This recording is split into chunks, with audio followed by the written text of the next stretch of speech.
Samia Suluhu Hassan katika kipindi chake chote toka amepata nafasi hai ya madaraka ya urais, ameendelea kuwatumikia Watanzania. Shughuli na miradi yote ameendelea kutekeleza kwa kiwango kikubwa sana. Lakini leo hii hata ile mikopo kwa watu wenye ulemavu inatolewa.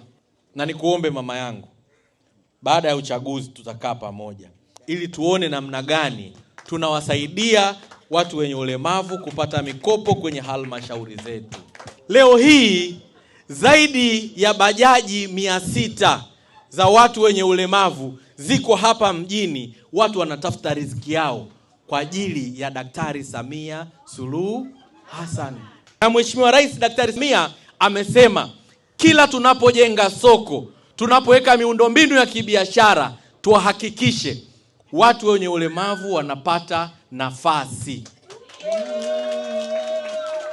Tukienda lile soko ambalo limejengwa pale Kariakoo la zaidi ya shilingi bilioni 30 ambao Mheshimiwa Rais ametoa fedha, kaangalieni ndugu zangu, wa watu wenye ulemavu wana nafasi zao, na hata kupanda kule juu gorofa ya 4. Ulishawahi kumuona mtu mwenye ulemavu anapanda gorofa ya 4 kwa baisikeli?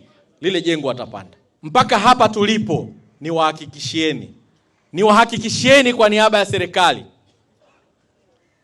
na ninyi, zaidi ya 90% mkiwa wafanyabiashara na wakazi wa Ilala, jiji hili la Dar es Salaam, niwahakikishieni Dar es Salaam ni salama, Ilala ni salama sana.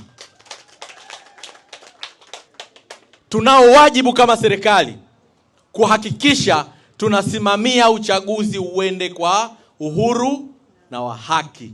Kama serikali, wenyewe mmemsikia Rais wetu wa Jamhuri ya Muungano wa Tanzania ambaye ndiye Amiri Jeshi Mkuu amezungumza swala na ameapia yeye kama Amiri Jeshi Mkuu kusimamia amani na usalama wa Tanzania.